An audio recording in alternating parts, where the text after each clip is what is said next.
Hi hello welcome to bubbles channels viewers. So நம்ம பார்த்தோம்னாக்கா தமிழ்நாட்டில் நமக்கு நிறைய டிஷ்ஷஸ் சாப்பிட்றதுக்கு நிறைய இருந்தாலும் ஸோ எல்லாருக்கும் ரொம்ப பிடிச்ச ஒரு டிஷ் இருக்குது. அது என்ன அப்படின்னு பார்த்தோம்னாக்கா அதுதான் பரோட்டா. ஸோ அந்த பரோட்டா எங்கேருந்து வந்தது, எப்படி வந்தது, அதோட ஹிஸ்ட்ரி ஆஃப் பரோட்டா அதெல்லாம் நமக்கு தேவையில்லை அப்படின்னா கூட அது வந்து பார்த்தோம்னாக்கா நம்மளுடைய பாரம்பரிய உணவா அப்படின்னு கேட்டால் இல்லை. இருந்தாலும் எல்லாருக்கும் ரொம்ப பிடிச்சது அப்படின்னாக்கா ஒரு டிஷ் எது அப்படின்னா ஒரு பரோட்டா சொல்லலாம். ஒரு சிலர் சொல்லுவாங்க எனக்கும் பரோட்டாங்க ரொம்ப தூரம், அது எனக்கு செட்டே ஆகாது அப்படின்னு சொல்லுவாங்க. ஆனால் அந்த மாதிரி இருக்கிறவங்க கூட இந்த பரோட்டாவை சாப்பிட்டா சும்மா சூப்பராக இருக்குமா அப்படின்னு சொல்லக்கூடிய ஒரு பரோட்டா இருக்குது தமிழ்நாட்டில்.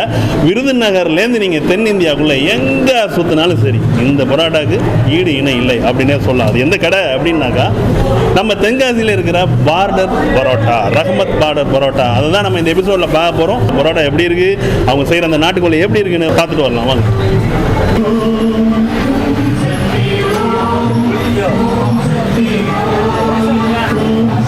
ஸோ இங்கே என்ன ஸ்பெஷல் அப்படின்னு பார்த்தோம்னா இவங்க வந்து ஸ்பெஷலாக தயாரிக்கிற அந்த சால்னா கூட அந்த பரோட்டாவை நம்ம சேர்த்து சாப்பிடும்போது அதுக்குன்னு ஒரு தனி டேஸ்ட்டே இருக்குது அப்படின்னு சொல்லலாம். ஸோ இங்கே பார்த்தீங்கன்னாக்கா இங்கே வந்து நாட்டுக்கோழி சிக்கன். ஸோ இங்கே வந்து யூஸ் பண்ணுறது எல்லாமே வந்து இங்கே யூஸ் பண்ணுறது நாட்டுக்கோழி சிக்கன். அடுத்து பார்த்தீங்கன்னா அந்த நாட்டுக்கோழி சிக்கனில் வந்து சால்னாவோட கலந்து அந்த குழம்போட கலந்து அந்த நாட்டுக்கோழி சிக்கன். அடுத்து வந்து அது பார்த்தோம்னாக்கா அது ஃப்ரை. ஸோ இது எல்லாமே இங்கே வந்து கிடைக்குது.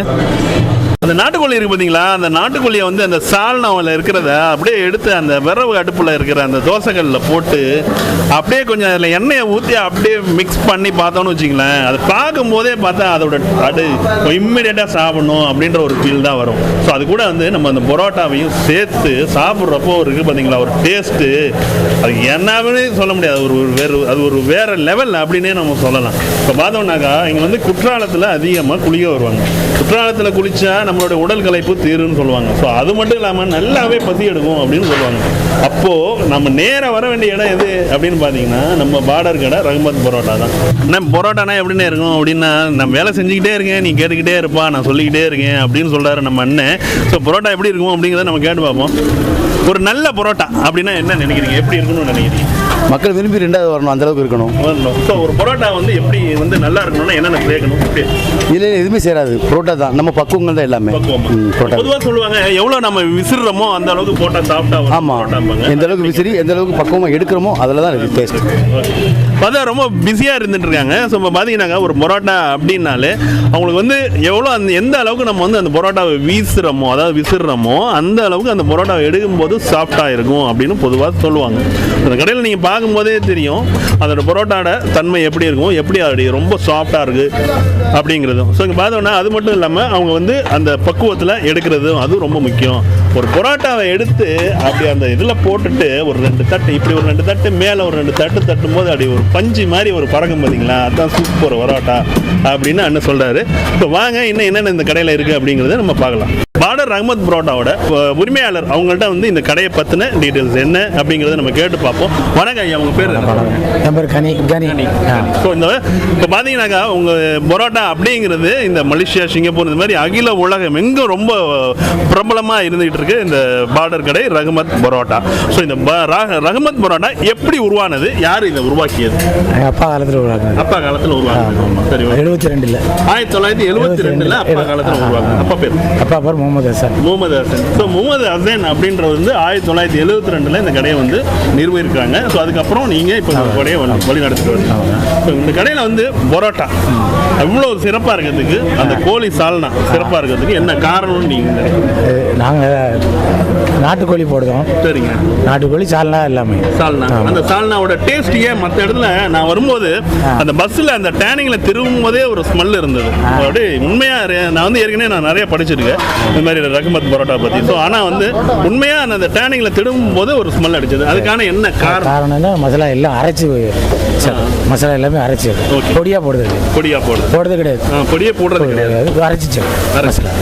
சார் நீங்கள் பரோட்டா இல்லாமல் வேறு என்ன இருக்குங்க? கோதுமை பரோட்டா, மட்டன் கொத்து, சிக்கன் கொத்து எல்லாம் இருக்குது. மட்டன் கொத்து, சிக்கன் கொத்து. ஆமாம். ஸோ நம்ம பார்த்தோம் பார்த்தீங்களா, அதுதான் வந்து சிக்கன் கொத்து. அது என்ன கொத்து அப்படின்னு பார்த்தோம்னா அது சிக்கன் கொத்து. அதில் எப்படி இருக்குது அப்படின்னாக்கா அந்த ஆனியன் அதெல்லாம் போட்டு மிக்ஸ் பண்ணி ரொம்ப ஸ்பைசியாகவும் இல்லாமல் எப்படி கேட்குறாங்களோ அது மாதிரி கொடுக்குறீங்க. மத்தியானம் பிரியாணி 3 மணி வரை. சரிங்க.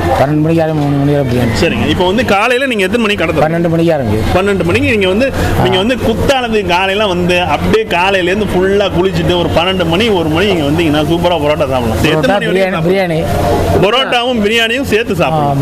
எத்தனை மணி வரைக்கும்? 12 மணி நைட் 12 மணிலேருந்து நைட் 12 மணி வரைக்கும் உங்களுக்கு இங்கே பரோட்டாவும் பிரியாணியும் அவைலபிளாக இருக்குது. பிரியாணி 3 மணி தான் இருக்கும். ஓகே. பிரியாணி பார்த்தீங்கன்னாக்கா 12 to 3 வரைக்கும் இருக்குது. அடுத்து வந்து நீங்கள் பரோட்டா நீங்கள் நைட் 12 மணி வரைக்கும் நீங்கள் சாப்பிட முடியும். ரம்ஜான் பக்ரீத் லீவு. ஸோ இந்த ரம்ஜான் பக்ரீத் அந்த மாதிரி குறிப்பிட்ட தினங்களுக்கு மட்டும் இந்த வந்து கடை விடுமுறையில் இருக்குது. ஸோ அன்னைக்கு மட்டும் வந்து எங்கப்பா ரஹமத் பரோட்டா கடை அப்படின்னு கேட்டுறாதீங்க. வெறும் பூட்டை தான் பார்த்துட்டு போவீங்க. ஓகேங்க. ஓகே. தீபாவளி பொங்கல்லாம் கடை உண்டு. இப்போ வந்து இந்த கடை வந்து ரொம்ப பரபரப்பாக இருக்குது. இது எந்த ரொம்ப பரபரப்பாக இருக்குது? எந்த காலத்தில் பரபரப்பாக இருக்குது? எப்பவும் நார்மலாக இருக்கும். சீசன் அதிகமாக இருக்கும். சீசனில் அதாவது குற்றால சீசனில் அதிகமாக வந்து ரொம்ப பரபரப்பாக மக்கள் வந்து அதிகமாக நார்மலாக இருக்கும். சரிங்க. உங்களுக்கு வந்து இங்கே தென்காசி அதாவது இந்த ஊரில் மட்டும்தான் இருக்குங்களா பிரான்ச்? இல்லை வேறு எங்கே பிரான்ச்? சென்னையில் இருக்குது. சென்னையில் எங்கே இருக்குங்க? சென்னை டி நகரில். ஆமாம். அப்பா என்ன ஃபார்முலாவில் கொண்டு வந்தாரோ அதோ ஃபார்முலாவை நாங்கள் அப்படியே வந்து இம்ப்ளிமெண்ட் பண்ணிக்கிட்டே வந்துட்டு இருக்கோம். ஸோ அதெல்லாம் எங்களோட இந்த பரோட்டா சுவைக்கும் சால்னாவோட சுவைக்கும் காரணம் அப்படின்னு சொல்கிறாங்க. ஓகேங்க. ஸோ இப்போ வந்து நம்மளோட இந்த கடையினுடைய உரிமையாளர் கனி அவர்கள் சூப்பராக தன்னோட பரோட்டாக்கு ரகசியம் என்ன, அது என்ன, எப்படி டேஸ்ட் இருக்குது, என்னென்ன வெரைட்டி இருக்குது, எப்போ திறந்துருக்கு அப்படிங்கிறதெல்லாம் ரொம்ப அழகாக சொல்லிடுறாங்க. ஸோ வாங்க இன்னும் வேறு என்ன சிறப்பு இருக்குது அப்படிங்கிறது நம்ம பார்க்கலாம். இப்போ வந்து நம்ம ரஹமத் கடையில் பரோட்டா கடையில் நம்ம வந்து சாப்பிட போகிறோம். ஸோ இந்த சாப்பாடு எப்படி இருக்குது, ஏன்னா நம்ம அதை வந்து அங்கே என்னென்னலாம் செஞ்சாங்க அப்படிங்கிறதெல்லாம் நம்ம வந்து லைவாகவே பார்த்தோம். ஸோ ஃபஸ்ட்டு நம்ம எப்போ சாப்பிட்லாம் அப்படின்ற ஒரு ஃபீல் தான் எனக்கு இருந்தது. இப்போ நம்ம பார்த்தோம்னாக்கா நம்ம வந்து வெறும் பரோட்டாவும் சால்னாவும் நம்ம இப்போ வந்து சாப்பிட போகிறோம். ஸோ அது எப்படி இருக்குன்றதை நம்ம பார்ப்போம்.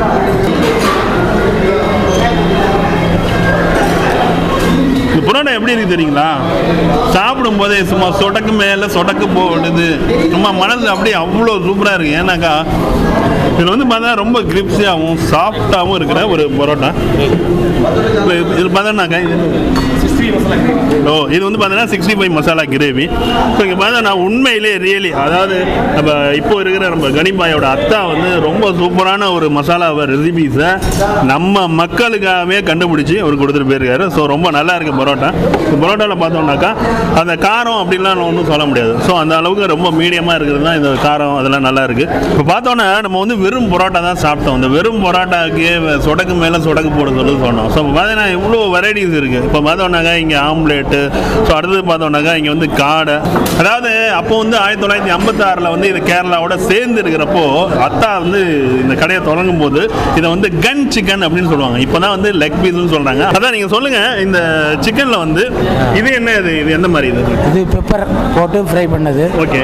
இது மசாலாவில் போட்டு ஃப்ரை பண்ணது. ஓகேங்க. இது வந்து 65 மசாலா நாங்கள் தயாரித்து ஓகே பொரிச்சு எடுத்தது. ஓகேங்க. அடுத்து இதுவுமே காடை எல்லாமே. ஆமாம், காடை எல்லாமே 65 மசாலா நாங்கள் தயாரித்து அது மசாலா போட்டு தான் எடுத்தது. ஓகே. இந்த சிக்கனில் வந்து நீங்கள் வெறும் பெப்பர் மட்டும் தான் பெப்பர் மாத்திரம். இது சிக்கன் எல்லாம் ரெடி பண்ணி எடுத்து வச்சுட்டு பெப்பர் மாத்திரம். சரிங்க. இப்போ வந்து சிக்கன்லாம் ரெடி பண்ணிட்டு பெப்பர் போடுறது. இது ஏன் இந்த பெப்பர் மட்டும் கலந்துருக்காங்க? ஏதாவது ரீசன் இருக்குங்களா? பெப்பர் வந்து உடம்புக்கு நல்லது. சரிங்க. என்னது செலவு இருந்தாலும் போயிடும், சளி இருந்தாலும் போயிடும். ஓகே. யாருனாலும் சாப்பிடலாம் பெப்பர். குறிப்பாக பார்த்தோம்னாக்கா இங்கே வந்து குத்தாலத்தில் வந்து குளிக்க வர மக்கள் தான் அதிகம். ஸோ அந்த குளிக்க வர மக்கள் வந்து பார்த்தோம்னா இங்கே வந்து சில பேருக்கு வந்து அந்த தண்ணி வந்து ஒத்துக்காதுன்னு சொல்லுவாங்க. அந்த அருவியில் குளிக்கிற தண்ணி அங்கே குளிச்சுட்டு இங்கே வந்து இந்த பெப்பர் சிக்கனை சாப்பிடும்போது அந்த தண்ணி சளி பிடிக்காமல் இருக்கிறதுக்கு இந்த பெப்பர் வந்து ஈக்குவலாக பேலன்ஸ் பண்ணிக்குது அப்படின்னு அவங்க வந்து சொல்லியிருக்காங்க. பரோட்டாவே ரொம்ப சூப்பராக இருந்தது.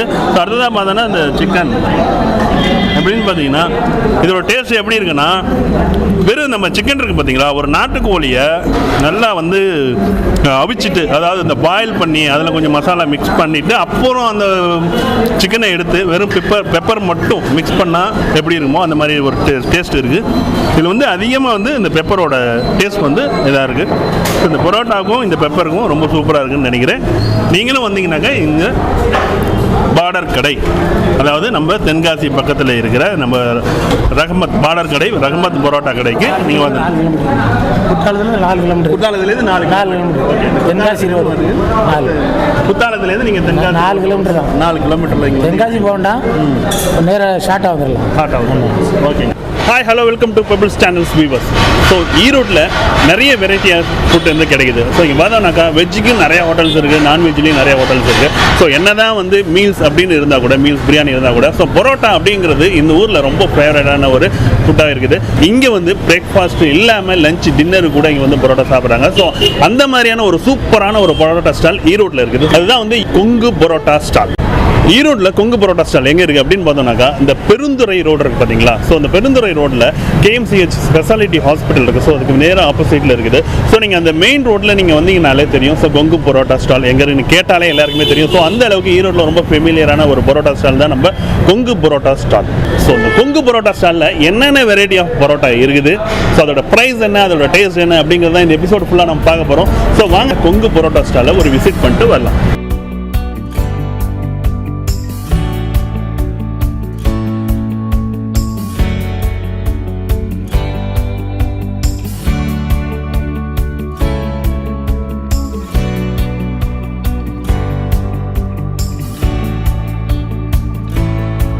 பரோட்டாக்கு ரொம்ப ஃபேமஸான நம்ம கொங்கு பரோட்டா ஸ்டாலில் தான் போய் நம்ம இருந்துட்டு இருக்கோம். வெரைட்டிஸ் என்ன இருக்குது அப்படிங்கிறது இங்கே இருக்கிற இன்சார்ஜ் கேட்டு தெரிஞ்சுக்குவோம். வணக்கம், உங்கள் பேர் சொல்லுங்கள். லக்ஷ்மண் சார். லக்ஷ்மண், இந்த கொங்கு பரோட்டா ஸ்டால் தொடங்கி எவ்வளோ வருஷம் ஆச்சுங்க? 1998 வரணும். 98 தொடங்கி ஒரு 20 வருஷம். 20 சார். 20 வருஷம் ஆயிடுச்சு. உங்கள் கடையில் மெயின் டிஷ், அதாவது உங்கள் பேரே பார்த்தீங்கன்னா கொங்கு பரோட்டா ஸ்டால் அப்படின்றது, அந்த பரோட்டாவை பற்றி சொல்லுங்கள். என்னென்ன வெரைட்டி இருக்குது, என்ன ரொம்ப மக்கள் விரும்புகிற பரோட்டா? மக்கள் விரும்புகிறது பரோட்டா மட்டும் தான் சார் ஸ்பெஷலிஸ்ட்டு. பரோட்டாவுக்கு கறி பரோட்டாவுக்கு முட்டை பரோட்டா, முட்டை வீச்சு, ரோஸ்ட்டு, ஆனியன் ரோஸ்ட்டு, இது மாதிரி கறி பரோட்டா தான் எங்களுக்கு அதிகமாக மூவ் ஆகும். சரிங்க. அது பரோட்டாவில் கறி பரோட்டா தான் ரொம்ப ஃபேமஸ் சொல்றீங்க. அந்த கறி பரோட்டா எப்படி இருக்கும், அதை எப்படி ப்ரிப்பேர் பண்ணுறீங்க, அதை பற்றி சொல்லுங்க. அது எப்படின்னா கொத்துக்கறி இருக்குல்ல சார், மட்டன் கொத்துக்கறி, அதை போட்டு நைஸாக குத்தி நல்லா டேஸ்ட் பண்ணி ஃப்ரை பண்ணி நல்லா கொடுப்பேன் சார். ஓகேங்க. அதாவது கொத்து பரோட்டாவில் கீமா மட்டன் கீமா பண்ணி அது ஒரு மாதிரியா ஸ்பைஸியாக நீங்கள் கொடுக்குறீங்க. சரி, ஓகே. அடுத்து பரோட்டாவில் என்னென்ன வெரைட்டியான பரோட்டா இருக்குது? முட்டை பரோட்டா இருக்குது சார், முட்டை வீச்சு இருக்குது, ஓகே, ரோஸ்ட்டு, ஆனியன் ரோஸ்ட்டு, இந்த மாதிரி கறி பரோட்டா, கறி வீச்சு, கறி தோசை, ஓகே, இந்த மாதிரி இருக்குது சார். இந்த மாதிரி இருக்குது. அதே மாதிரி காலையில் என்னென்ன வெரைட்டிஸ் கிடைக்குது? காலையில் வந்து sir parotta, dosa, roast, onion roast, குடல் கறி, சிக்கன் ஃப்ரை, பெப்பர் ஃப்ரை, சுக்கா, இந்த மாதிரி சார். அந்த மாதிரி இருக்குது. மத்தியானம் வந்தோம்னாக்கா இங்கே லஞ்சில் என்னென்ன சாப்பிடுவோம்? பிரியாணி இருக்குது சார், பரோட்டா, தோசை, ரோஸ்ட்டு, முட்டை பரோட்டா, முட்டை வீச்சு, கறி பரோட்டா, காடை, லெக் பீஸு, ஓகே, இந்த மாதிரி எல்லா வெரைட்டி இருக்குது. ஃப்ரைட் டிஷ்ஷஸ் எல்லாமே இருக்குது. பிரியாணியில் சிக்கன் பிரியாணி, மட்டன் பிரியாணி, வேறு ஏதாவது பிரியாணி இருக்குங்களா? Chicken biryani, mutton biryani sir, ரெண்டு மட்டும் சார். ஸோ இதில் ரைஸ் வந்து ஒரு சில இடங்களில் சீரக சம்பா, ஒரு சில இடங்களில் பாஸ்மதி யூஸ் பண்ணுவாங்க. உங்களோட கடையில் என்ன? எங்களுக்கு வந்து சீரக சம்பா சார், சீரக சம்பா தான் சார் விரும்பி சாப்பிட்றாங்க. அது நல்லா டேஸ்ட்டாக இருக்குது, அதனால கேட்குறாங்க சார். அதான் சார். ஓகேங்க. அதுமாரி நைட்டு டின்னருக்கு பற்றி சொல்லுங்கள். நைட்டுக்குன்னா dosa, roast, onion roast sir, parotta sir. Okay. அது மாதிரி பரோட்டா வந்து எப்போவுமே நாங்கள் சூடாக கொடுக்குறனால, அந்த கிரேவி சூடாக இருக்கிறனால எங்கள்கிட்ட நல்லா மூவ் ஆகிட்டே இருக்கும் சார். அந்த இதுக்கு வந்து அந்த பரோட்டாவுக்கு வெஜ்ஜுக்கு குருமா ஏதாவது இருக்குங்களா? இருக்குது சார். பரோட்டாவுக்கு வெஜ்ஜு குருமான்னு தனியாக வச்சுருக்கோம் சார், தனியாக பாத்திரம் இருக்குது. சரி. இந்த நார்மல் பரோட்டாக்கு அசைவம் வந்து மட்டன் குருமாவும் சிக்கன் குருமாவும் அது கூட சேர்த்து? ஆமாம் சார், சேர்த்து கொடுக்குறேன். நான்வெஜ் தான் சார் இங்கே ஃபேமஸ், அதனால நான்வெஜ் தான் சார். நான்வெஜ் தான் ஃபுல்லாக இருக்குது. ஆமாம் சார். ஸோ நம்ம ஈரோடு கொங்கு பரோட்டா ஸ்டாலில் பார்த்தீங்கன்னாக்கா நீங்கள் காலையில், மத்தியானம், நைட்டு 3 டைமுமே எப்போதுமே நீங்கள் வந்து இங்கே பரோட்டா வந்து அவைலபிளாக இருக்கும். ஏன்னா இந்த கடையில் வந்து ரொம்ப ஃபேமஸ் அப்படின்னு எடுத்துட்டோம்னாக்கா அது வந்து பரோட்டா தான் இந்த கடையோட ஐகான் ஃபுட் அப்படின்னே சொல்ல முடியும். ஸோ அந்த பரோட்டாவில் நிறைய வெரைட்டிஸ் இருக்குது. ஸோ சிலோன் பரோட்டாவில் ஆரம்பித்து இவங்களோட ஸ்பெஷலான கறி பரோட்டா வரைக்குமே இங்கே நீங்கள் சாப்பிட முடியும். அது மட்டும் இல்லாமல் லஞ்ச் அப்படின்னு பார்த்தீங்கன்னாக்கா பிரியாணி வெரைட்டிஸ் எல்லாமே இங்கே இருக்குது. நைட் பார்த்தீங்கன்னாக்கா தோசை, பரோட்டா, அது மட்டும் இல்லாமல் தோசையில் நிறைய வெரைட்டிஸும் இருக்குது. வெஜ் குருமாவும் அவங்க தனியாக வச்சுருக்காங்க. ஸோ ஈரோட்டில் ரொம்ப சூப்பரான ஒரு பரோட்டா சாப்பிடணும் அப்படின்னாக்கா நீங்கள் செலக்ட் பண்ண வேண்டிய ஒரு கடை அப்படின்னாக்கா நம்ம கொங்கு பரோட்டா ஸ்டால்.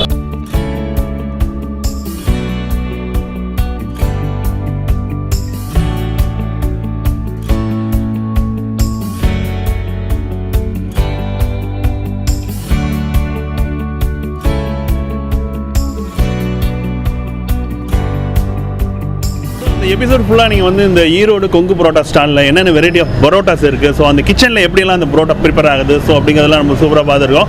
ஸோ இந்த கடையில் வந்து ரொம்ப ஃபேமஸ் அப்படின்னாக்கா பரோட்டா தான். ஸோ இங்கே இருக்கிற மாஸ்டர்ஸ் எல்லாமே சொல்லுவாங்க, எங்கள் பரோட்டா வந்து சாப்பிடும்போது தொடும்போதே அது வந்து ரொம்ப சாஃப்டாகவும் பஞ்சு மாதிரி இருக்குது அப்படின்னு சொன்னாங்க. ஸோ அந்த மாதிரி தான் இருந்தது. இந்த கடையில் வந்து கறி பரோட்டாவும் கொத்து பரோட்டாவும் ரொம்ப ஃபேமஸ்ஸு. ஸோ நீங்கள் ஈரோடு வந்தீங்கன்னா பரோட்டா சாப்பிடணும் அப்படின்னு ஃபீல் பண்ணிங்கன்னா அதுக்கு வந்து ஒரு சூப்பரான ஒரு கடை நம்ம ஈரோடு கொங்கு பரோட்டா ஸ்டாலு. ஸோ நீங்கள் மறக்காமல் ஒரு தடவை வந்து சாப்பிட்டு பாருங்கள். பரோட்டாவில் இருக்கிற அந்த தனி சுவை உங்களுக்கு ரொம்ப சூப்பராக பிடிச்சிருக்கும்.